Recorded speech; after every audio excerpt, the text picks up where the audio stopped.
জামুগুৰি হাতত মৌজাদাৰৰ চিল মোহৰৰ লগতে নথি জালিয়াতি কৰি ৰঙাঘৰৰ আলহী দুই অপৰাধীক জামিনত আনিবলৈ গৈ তেজপুৰ আদালতত ধৰা পৰিল পুৰুষ মহিলা মৌজাদাৰৰ চিল মোহৰ লগতে কাৰ্যালয়ৰ নথি জালিয়াতি কৰি ৰঙাঘৰৰ আলহী হ'ল জামুগুৰি হাতৰ এগৰাকী মহিলাসহ এজন পুৰুষ আদালতকো বিপথে পৰিচালিত কৰিব বিচৰা এই দুই পুৰুষ মহিলাৰ বিৰুদ্ধে জামুগুৰি হাতৰ চিলাবন্ধা মৌজাদাৰ শৈলেন বৰকটকীয়ে জামুগুৰি আৰক্ষী থানাত গোচৰ ৰুজু কৰাত আৰক্ষীয়ে দুয়োকে গ্ৰেপ্তাৰ কৰিবলৈ বাধ্য হয় এই ঘটনাৰ বিৱৰণী অনুসৰি বৰভগীয়া নিবাসী প্ৰবীণ ভট্টাচাৰ্য আৰু ফলগুৰি ভেটখোৱাচুক নিবাসী বীণা বৰাই মিলি জামুগুৰি হাতৰ চিলাবন্ধা মৌজাদাৰৰ চহী মাটিৰ খাজানা পত্ৰৰ লগতে চিলমোহৰ জালিয়াতি কৰি তেজপুৰ আদালতত জমা দিওঁতেই ধৰা পৰে কোনো অপৰাধীৰ পৰা শকত ধনৰ টোপোলালৈ নথি জালিয়াতি কৰি আদালতৰ পৰা জামিনত আনিবলৈ যাওঁতেই তেওঁলোকৰ দুষ্কাৰ্য ধৰা পৰে দেশৰ ন্যায় ব্যৱস্থাক বিপথে পৰিচালিত কৰিব বিচৰা এনে অপৰাধীৰ এতিয়া কঠোৰ শাস্তিৰ দাবী তুলিছে মৌজাদাৰ শৈলেন বৰকটকীৰ লগতে সচেতন মহলে বৰ্তমানটো মানে অভাৱত পৰি স্বভাৱ নষ্ট হ'ল মোৰ গতিকে মই নাজানো এনেকুৱা হ'ব বুলি সেই কামটো কৰিলো আৰু কি কৰিলে এই কাগজখন নি পেলাই তাত কাম কৰিবলৈ গৈছিলোঁ কাম কৰিবলৈ যাওঁতে তাত দেখা পৰিলো আৰু মানে মৌজাদাৰৰ কাগজ হয় 2 নম্বৰ কৰিলে ক'ত বনাইছিলে চাৰিআলি ফালে চাৰিআলিত বনাইছিলে চিলমোহৰ ক'ত বনাইছিলে চাৰিআলিতে কিমান টকা লৈছিলে 500 টকা 500 টকা দিছিলে আৰু আপোনালোকে কিমান টকা লৈছে ক'বা আপুনি কোৰ্টত কিয় দিলে কোৰ্টত দিলোগে কাম কৰিম বুলি কৈছিলোঁ কি কাম এই জামিনৰ কাম কাৰ জামিন বেলেগ এজন মানুহৰ জামিন আৰু তাৰে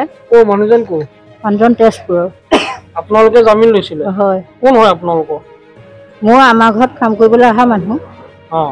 কাম কৰি থাকে সদায় তেওঁ জামিন ল'বলৈ আহিছে মোক আৰু ধৰিলে মোৰ মানুহৰ নামত মাতি আছে কাৰণে মই আৰু ক'লো আৰু হ'ব বাৰু মই আৰু এনেকুৱা হ'ব বুলি মই নাজানো মই কৈ দিলোঁ আৰু চিলমোহৰ আপুনি তাত কিয় বনাই আনিলে বনালোঁ আৰু অভাৱত কিবা পইচা এটা পাম বুলি আপুনি মৌজাদাৰ ওচৰলৈ নাই যোৱা গ'লোঁ নহয় আগতে নগ'ল কিয় সেইটো নাজানিলোঁ নহয় আপোনালোকক চিলমোহৰ যে বনাব লাগে এইটো কোনে ক'লে কোনেও কোৱা নাই আমি নিজে ভাবি পেলাই কৰিলোঁ চহীটো কোনে মাৰিছে মৌজাদাৰ চহীটো সেই চাৰিআলি মানুহ যিজনে মই হেৰি কৰিছে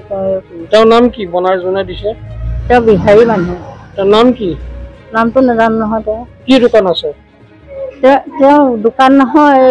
কাঠ মিস্ত্ৰী কাম কৰে তাত মানে কথাখিনি কৈ দিলোঁ তেওঁ তেনেকৈ দিলে কাঠ মিস্ত্ৰীয়ে আপোনাৰ চিল বনাই দিছে হয় তেওঁ পইচা লৈছে কিমান আপোনাৰ পৰা 500 টকা 500 টকা মৌজাদাৰৰ চিল আপুনি কিয় জালিয়াতি কৰিলে মই কৰা নাছিলোঁ বেলেগ এজন মানুহে এই চাৰিআলি কোনোবা মানুহ এজনে কৰাই দিছিলে সেইটোকে নি পেলাই মই মানে জামিন এটা ল'ম বুলি গৈছিলোঁ আৰু মোৰ অভাৱৰ কাৰণে মই সেই কামটো কৰিবলৈ গৈছিলোঁ কিন্তু মই কাগজখন দিয়াৰ পাছতে উকিলে পাই পেলাই লগে লগে মোক ইয়াত হেৰি কৰিছে আপুনি জানি শুনি কৰিছে জালি নহয় মই কেতিয়াও আগতে কৰা নাছিলোঁ এনেকুৱা কাম প্ৰথম কৰিছে মই গৈছিলোঁহে কিন্তু হেৰি নহ'ল চিলমোহৰ ক'ত বনাইছিলে চিলমোহৰ ক'ত বনাইছিলে চিলমোহৰ চাৰিআলিত বনাইছিলে চাৰিআলি এজন মিস্ত্ৰীয়ে বনাই দিছিলে কিমান টকা লৈছিলে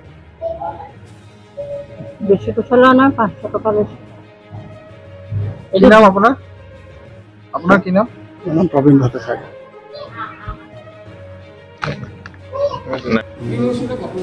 ঘটনাটো মানে এনেধৰণৰ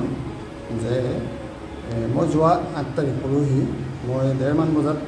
গুৱাহাটীৰ এখন মিটিঙত আছিলোঁ তাতে মোক এজন সম্পৰ্কীয় মোৰ ভণ্টী হয় তেওঁ এডভোকেট তেওঁ মোক ফোনযোগে জনালে যে এনেকৈ দুখন কাগজ লৈ পেলাই আপোনাৰ চহীৰে কাগজ দুখন লৈ পেলাই আহিছে জামিন আবেদন কৰিছে তাৰপিছতে মই হোৱাটছএপত পঠাই দিলে মই চালোঁ যে সেই দুখন কাগজ মোৰ চহী নহয় আৰু মোৰ চিলটো মোৰ চিল নহয় গতিকে মোৰ স্বাভাৱিকভাৱে মই এটা হেৰি হৈ গ'ল আৰু লগে লগে মই কথাটো এটা তেওঁলোকক আমাৰ গাঁও প্ৰধানক কৈ তেওঁলোকক অফিচলৈ মতাই আনিলোঁ যে মৌজাদাৰ অফিচত যে এইটো কাম কিয় কৰা হৈছিল তেওঁলোকে ভগীয়াতে ধৰি ভুল কৰিলোঁ বুলিও কৈছে। সেই মানুহ দুজন হৈছে জামুগুৰিহাটৰ বৰভগীয়া গাঁৱৰ তেওঁৰ নামটো প্ৰবীণ ভট্টাচাৰ্য আৰু আনগৰাকী খলগুৰি গাঁৱৰ ভেটখোৱা চুকৰ বীণা বৰা। এই দুগৰাকী ব্যক্তিয়ে কোনো এজন ব্যক্তিক জামিন ল'বৰ বাবে তেওঁলোকে মৌজাদাৰৰ ভুৱা চিল তৈয়াৰ কৰি ডুপ্লিকেট চিল তৈয়াৰ কৰি এখন ভুৱা ৰচিদ খাজানা পৰিশোধ কৰাৰ প্ৰমাণপত্ৰ ছপাই লৈ তেওঁলোকে মৌজাদাৰৰ ভুৱা চৰিৰে জামিন আবেদন কৰিছিলে তেজপুৰৰ মহামান্য আদালতত। আৰু এই কথাটোত যেতিয়া গম পাইছোঁ তেতিয়া মই তেওঁলোকৰ ওপৰত একশ্যন ল'বৰ কাৰণে জামুগুৰি আৰক্ষী থানাক ইমিডিয়েটলি কথাটো মই জনাইছোঁ। আৰু এতিয়া মই জানিছোঁ যে তেওঁলোকক আৰক্ষীয়ে আটক কৰি লৈ আহিছে আৰু গোটেই কথাটো ওলাই পৰিব। জামুগুৰিহাটত এনেকুৱা এটা চক্ৰ হয়তো আছে যে যিটো এনেধৰণৰ কাৰবাৰবিলাক আগৰ পৰা কৰি আহিছে। আৰু এটা কথা আপোনালোকক জনাব লাগিব যে অসম চৰকাৰৰ নিৰ্দেশ মৰ্মে আমি ৰাজহ বিভাগে বৰ্তমান যিটো চলিত বৰ্ষত এতিয়া 1431 এই বৰ্ষটোত আমাৰ যিটো ৰাজহ